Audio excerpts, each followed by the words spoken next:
नमस्कार मित्रों, श्रीमद्देवी भागवत महापुराण द्वितीय खंड के द्वितीय अध्याय के बारे में यहाँ संस्कृत तथा हिंदी में यहाँ पर इसका वर्णन किया जाएगा।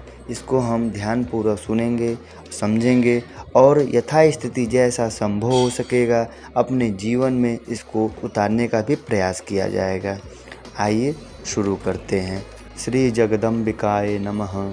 मंगलम भगवान विष्णु मंगलम गरुड़ध्वज मंगलाय तनो हरे नारायणे नारायणे नमस्तुते। श्री जगदम्बिकाय नमः। द्वितीय अध्यायः। सूर्यवंश के वर्णन के प्रसंग में सुकन्या की कथा। यहाँ पर राजा जनमेजय के द्वारा व्यास जी से यह प्रश्न किया जाता है। सूर्यवंश में उत्पन्न हुए महान राजा के विषय में संक्षिप्त में या विस्तार में वर्णन करने के लिए जनमेजय जी के द्वारा व्यास जी से ऐसा आग्रह किया जाता है। उसी में एक कथा आता है, सुकन्या की कथा आता है। आइए हम इसको सुनते हैं और जनमेजय जी क्या कहते हैं सुनते हैं। पहले संस्कृत में, बाद में फिर उसका हिंदी में। जनमेजय उवाच ममाख्याहि महाभाग राज्ञां वंशं सुविस्तरं सूर्यान्वय प्रसूतानां धर्मज्ञानं विशेषतः। जनमेजय बोले व्यास जी से, हे महाभाग, आप मुझसे राजाओं के वंश का विस्तार पूर्वक वर्णन कीजिए और विशेष रूप से सूर्यवंश में उत्पन्न धर्मज्ञ राजाओं के वंश के विषय में बताइए। व्यास उवाच शृणु भारत प्रवक्ष्यामि रविवंशस्य विस्तरं यथा श्रुतं मया पूर्वं नारदादोषि सत्यमात्।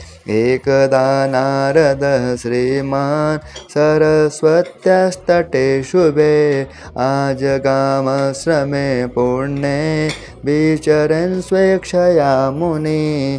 प्रणम्य शिरसा पादौ तस्याग्रे संस्थितस्तदा ततः तस्यासनं दत्त्वा कृत्वा हणमथादरात् विधिवत् पूजयित्वा तमुक्तवान् वचनं त्विदं पावितोऽहं मुनिश्रेष्ठ पूजस्यागमनेन वै कथं कथय सर्वज्ञं राज्ञां चरितसंयुतां राजानो ये समाख्याता सप्तमे अस्मि मनोकुले तेषामुत्पीत्यरतुला चरितं परमाद्भुतं श्रोतुकामोऽस्म्यहं ब्रह्म सूर्यवंशस्य विस्तरं समाख्याहि मुनिश्रेष्ठ समासव्यासपूर्वकम् एते पृष्टो मया राजन् नारदः परमार्थवित् उवाच प्रहसन् प्रीतः समाभास्य मुदान्वयम्। व्यास जी बोले, हे भारत, ऋषि श्रेष्ठ नारद जी से पूर्व काल में जैसे मैंने सुना है उसी के अनुसार सूर्यवंश का विस्तृत वर्णन करूँगा। आप सुनिए। एक समय की बात है, श्रीमान नारद मुनि स्वेच्छापूर्वक विचरण करते हुए सरस्वती नदी के पावन तट पर पवित्र आश्रम में पधारे। मैं सिर झुकाकर उनके चरणों में प्रणाम करके उनसे उनके सामने स्थित हो गया। तत्पश्चात बैठने के लिए आसन प्रदान करके मैंने आदरपूर्वक उनकी पूजा की।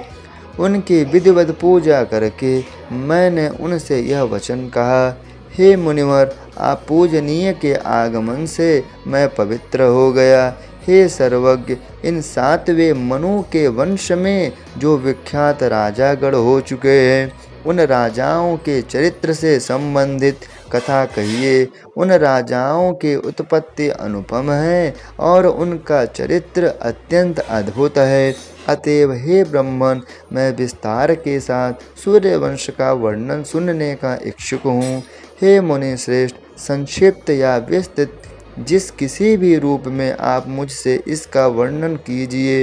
हे राजन, मेरे ऐसा पूछने पर परमार्थ के ज्ञाता नारद जी हंसते हुए मुझे संबोधित करके प्रेम पूर्वक प्रसन्नता के साथ कहने लगे।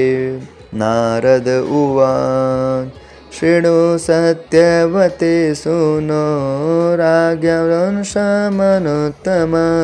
पावनं कर्णसुखदं धर्मज्ञानादिभिर्युता ब्रह्मपूर्वं जगत्कर्ता नाभिपङ्कजसम्भवा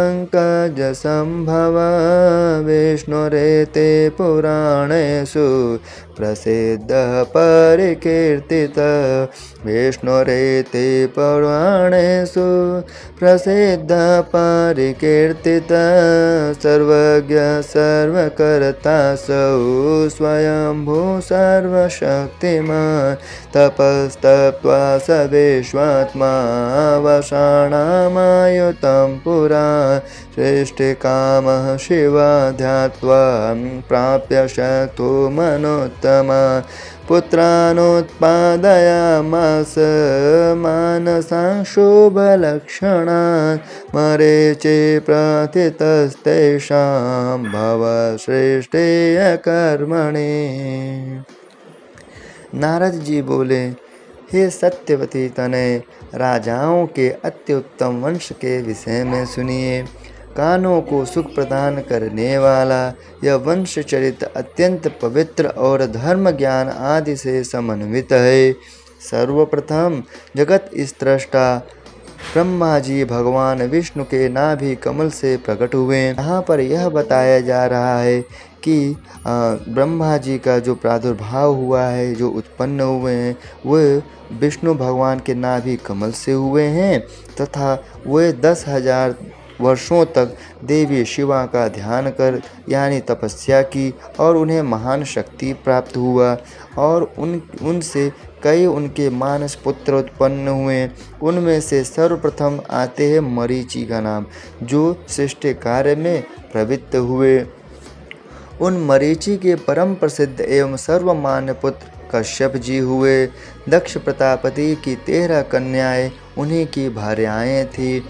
अच्छा, कश्यप जी पुत्र हैं मरीचि के और दक्ष प्रजापति की जो 13 पुत्रियां थी इन्हीं की पत्नियां थी।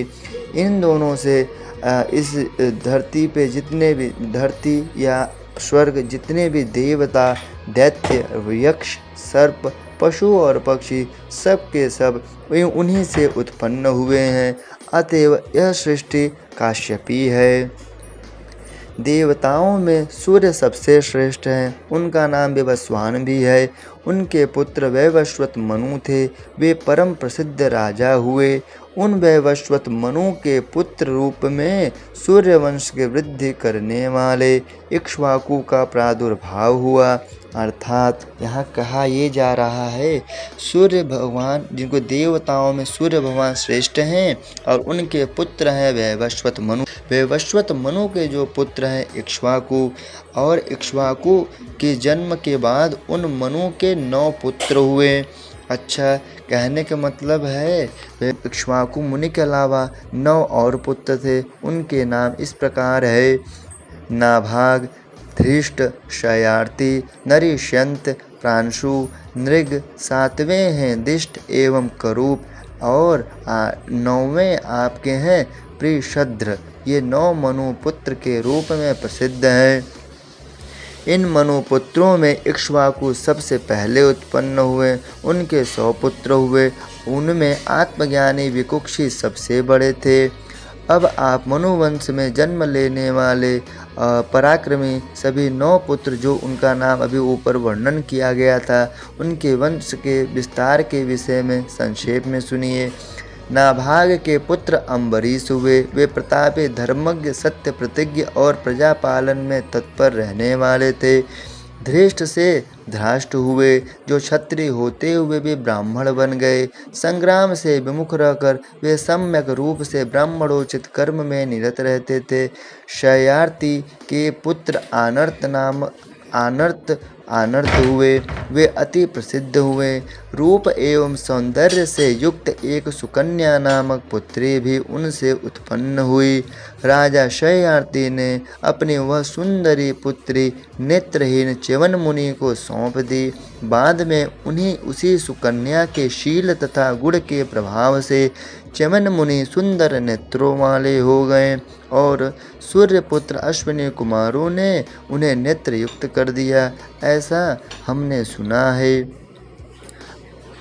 आगे जन्मेजय जी पूछते हैं यहाँ पर। जन्मेजय बोले, संदेहोऽहं महान् ब्रह्मन् कथायां कथितस्त्वया यद्रज्ञमुनये अन्धाय दत्ता पुत्री सुलोचना कुरूपा गुणहीना वा नारीलक्षणवर्जिता पुत्री दत्ता भवेद्राजा तदान्धाय प्रयच्छते या त्वान्धं सुमुखीं कस्मात् दत्तवान् नृपसत्तम कारणं ब्रूहि मे ब्रह्मानुग्रहोऽस्मि सर्वदा।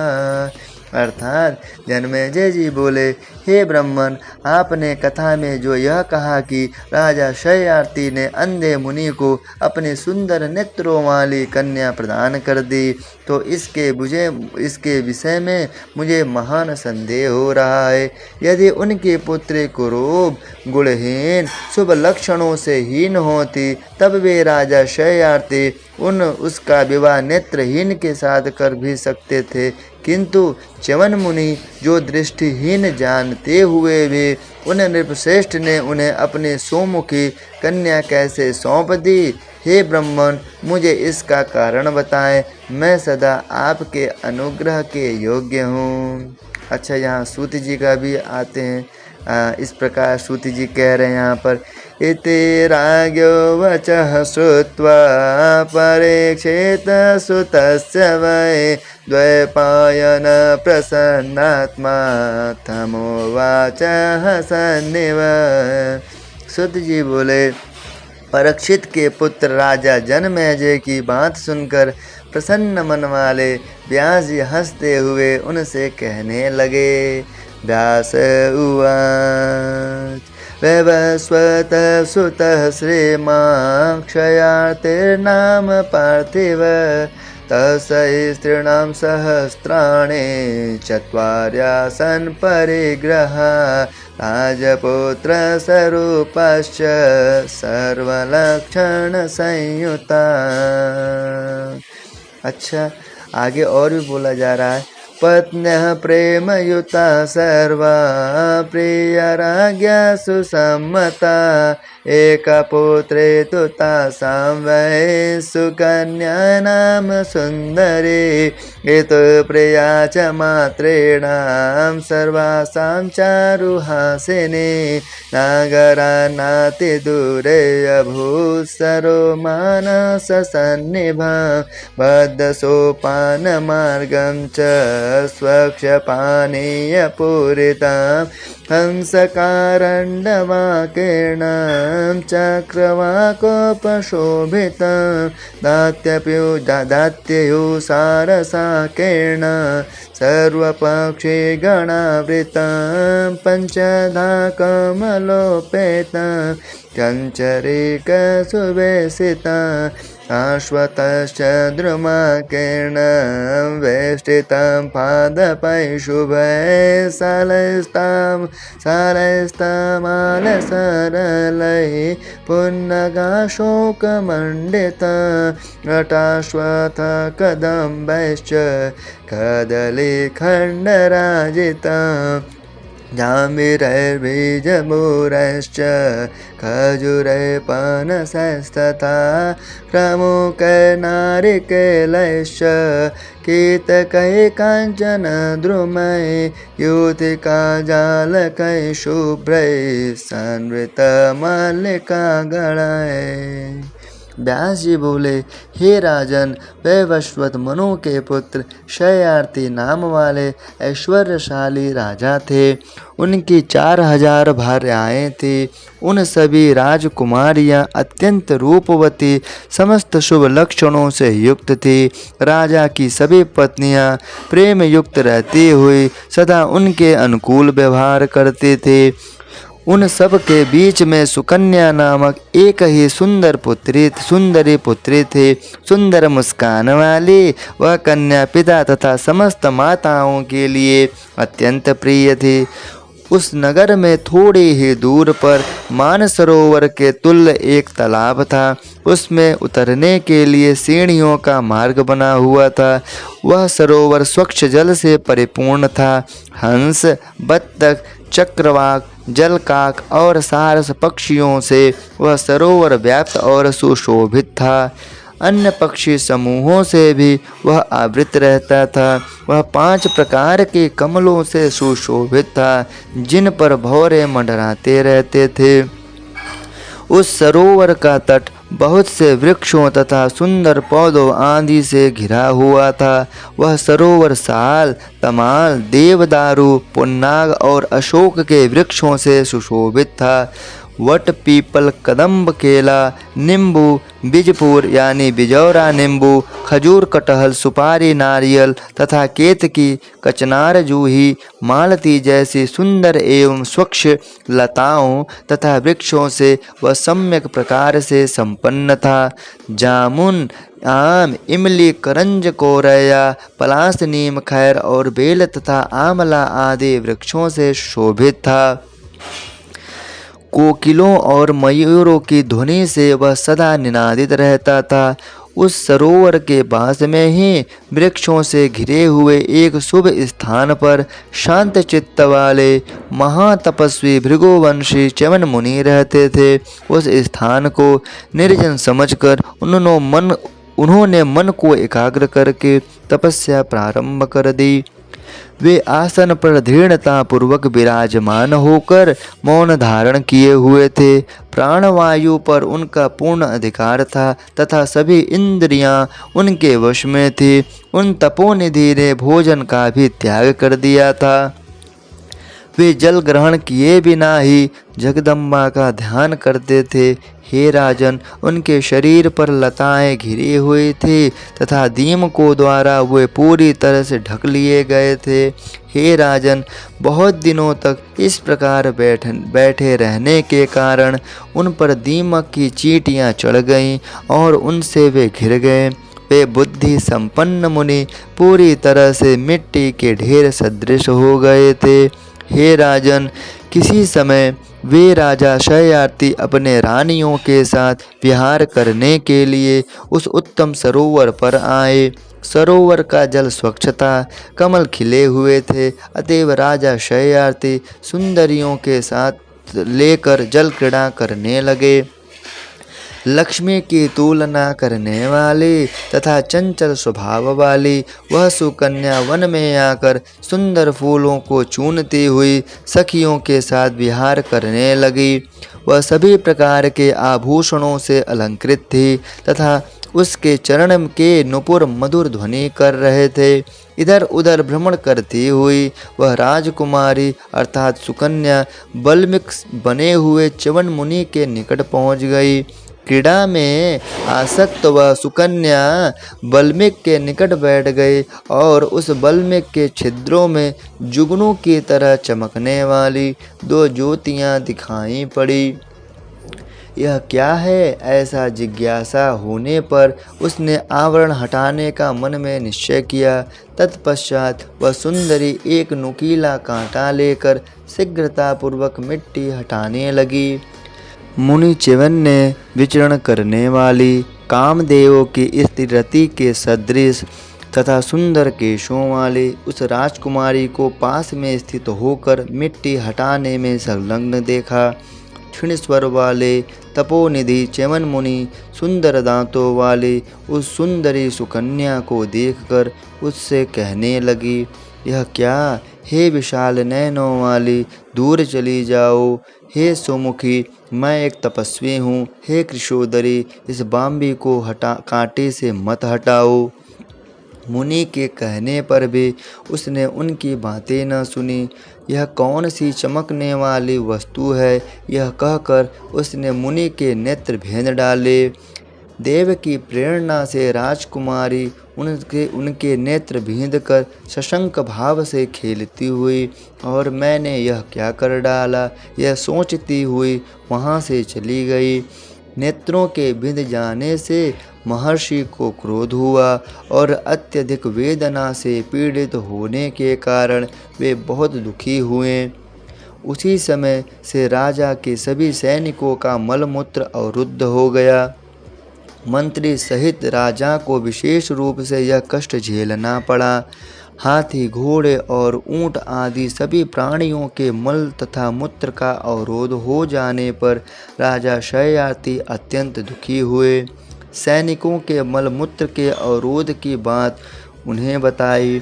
तब उन्होंने इस कष्ट का कारण पर विचार किया। कुछ समय सोचने के बाद राजा घर पर आकर अपने परिजनों तथा सैनिकों से अत्यंत व्याकुल होकर पूछने लगे, किसके द्वारा यह निकृष्ट कार्य किया गया है? उस सरोवर के पश्चिम तट वाले वन में महान तपस्वी च्यवन मुनि कठिन तपस्या कर रहे हैं। अग्नि के समान तेजस्वी उन तपस्वी के प्रति किसी ने कोई अपकार अवश्य ही किया है, इसलिए हम सबको ऐसा कष्ट हुआ है, यह निश्चित है। महान तपस्वी वृद्ध तथा श्रेष्ठ भृगुनंदन महात्मा च्यवन मुनि का अवश्य ही किसी ने अनिष्ट कर दिया है, ऐसा मैं मानता हूँ। यह अनिष्ट जान में किया गया हो अथवा अनजान में, उसका नियत फल तो भोगना ही पड़ेगा। न जाने किन दुष्टों ने उन तपस्वी का अपमान किया है।